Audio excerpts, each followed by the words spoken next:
बच्चों, let's read the question. The question is saying who performed the experiment which showed that DNA is the genetic material in bacteriophages.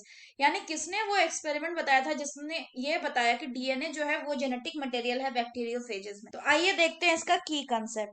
अगर हम इसके की concept की बात करें तो इसका की कंसेप्ट क्या होगा? Transduction principle. तो सबसे पहले तो हम ये देखते हैं कि बैक्टीरियोफेजेस क्या होते हैं. तो अगर हम बैक्टीरियोफेजेस की बात करें, These are the viruses which affect bacteria. अब हम बात करते हैं ट्रांसडक्शन प्रिंसिपल की. तो अगर हम ट्रांसडक्शन प्रिंसिपल की बात करें तो इसको किसमें किया गया था? इसको किया गया था बैक्टीरियोफेजेस में. बैक्टीरियो, उसमें भी कौन सा बैक्टीरियोफेजेस? T2 bacteriophages. और इसको किया किसने था? इसको किया था Eddie Hershey and Martha Chase ने. Eddie Hershey and Martha Chase ने. Eddie Hershey and Martha Chase ने किया था. तो इसके लिए उन्होंने क्या किया था? इसके लिए उन्होंने ई कोलाई लिया था और ई कोलाई को क्या किया था? दो कल्चरल मीडियम में ग्रो किया था. एक जो कल्चरल मीडियम था उसमें क्या था? उसमें रेडियो एक्टिव सल्फर कंटेनिंग था. वन कल्चरल मीडियम में क्या था? Radio active sulphur. अगर हम दूसरे कल्चरल मीडिया की बात करें, अनदर में क्या था? अनदर में था रेडियो एक्टिव फॉस्फोरस. अगर हम आगे बात करें तो क्या हुआ? जो रेडियो एक्टिव सल्फर वाला था, तो सल्फर कहाँ प्रेजेंट होता है? हम जानते हैं. अगर हम बैक्टीरियोफेज का डायग्राम देखेंगे तो ये क्या है? ये एक बैक्टीरियोफेज है. ये क्या होता है? ये प्रोटीन कोट है. और सल्फर कहाँ प्रेजेंट होता है? प्रोटीन में. तो ये जो सल्फर होगा वो कहाँ प्रेजेंट होगा? प्रोटीन में. क्या प्रेजेंट होगा? प्रोटीन में प्रेजेंट होगा सल्फर. तो जब हम S32 लिए, S35 लिए, जब S35 लिए तो देखे कि जो वायरस का जो प्रोटीन कोड था वो लेबल्ड हो गया S35 से. यानी वो सल्फर से लेबल्ड हो गया, ये वाला जो प्रोटीन कोड है. और इसके डीएनए को कुछ नहीं हुआ. सिमिलरली एक दूसरा वायरस लिए, उसमें जब हम देखे तो क्या देखे कि उसका जो ये डीएनए है, ये लेवल्ड हो गया किससे?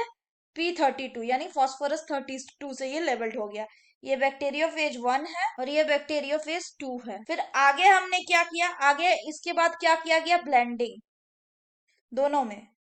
जब इसके बाद ब्लेंडिंग किया गया तो ब्लेंडिंग में हमें क्या मिला कि जो बैक्टीरिया है, मान लीजिए ये बैक्टीरिया है, इसमें क्या किया? इसमें जो ये बैक्टीरियोफेज वायरस था, इसने अपना जेनेटिक मटेरियल को इसके अंदर डाल दिया. इन्होंने क्या किया? क्या हुआ? Bacteriophage genetic material incorporated into bacteria. आगे क्या देखे कि जब जेनेटिक मटेरियल इनकॉर्पोरेट हो गया तो जो बैक्टीरियोफेज 1 था और जो पहले बैक्टीरिया में इंसर्ट किया, इसमें क्या देखे? इसका जो जेनेटिक मटेरियल गया तो वो नॉन रेडियो एक्टिव मिला. Non radio active. लेकिन जो दूसरा वाला बैक्टीरिया में जो बैक्टीरियोफेज 2 गया था, इसमें जो मिला, इसमें रेडियो एक्टिव मिला. कैसा मिला? Radio active. तो इसका नॉन रेडियो एक्टिव क्यों मिला? क्योंकि इसमें जब हम लोगों ने सल्फर डाला था वो कहाँ लेवल हुआ था? वो प्रोटीन कोट में लेवल हुआ था. सल्फर कहाँ लेवल हुआ था? प्रोटीन कोट में. जबकि इसमें जो हम लोगों ने फॉस्फोरस डाला था वो कहाँ लेवल हुआ था? वो लेवल हुआ था डीएनए को.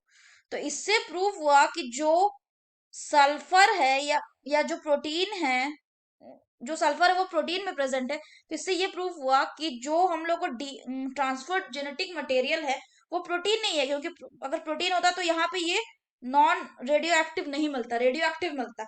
जबकि यहाँ पे हम लोगों ने देखा कि जब फॉस्फोरस को हम लोगों ने डाला, उसके जीन में चला गया जेनेटिक मटेरियल, तो डीएनए में जब आया तो हमने ये देखा कि जो डीएनए है, ठीक है, वो रेडियो लेबल्ड हो गया. वो जब लेबल्ड हो गया तो हमें क्या दिख रहा है कि ये रेडियो एक्टिव मिला. तो इससे पता चला कि DNA is the genetic material and not the protein. इसको किया किसने था? हेर्शी एंड मार्था केस ने. तो इसका कंक्लूजन क्या निकला? DNA is the genetic material and not the protein और इसी को ट्रांसडक्शन प्रिंसिपल बोलते हैं. So that's all for the question बच्चों. होप आप सभी को समझ में आया होगा. Best of luck.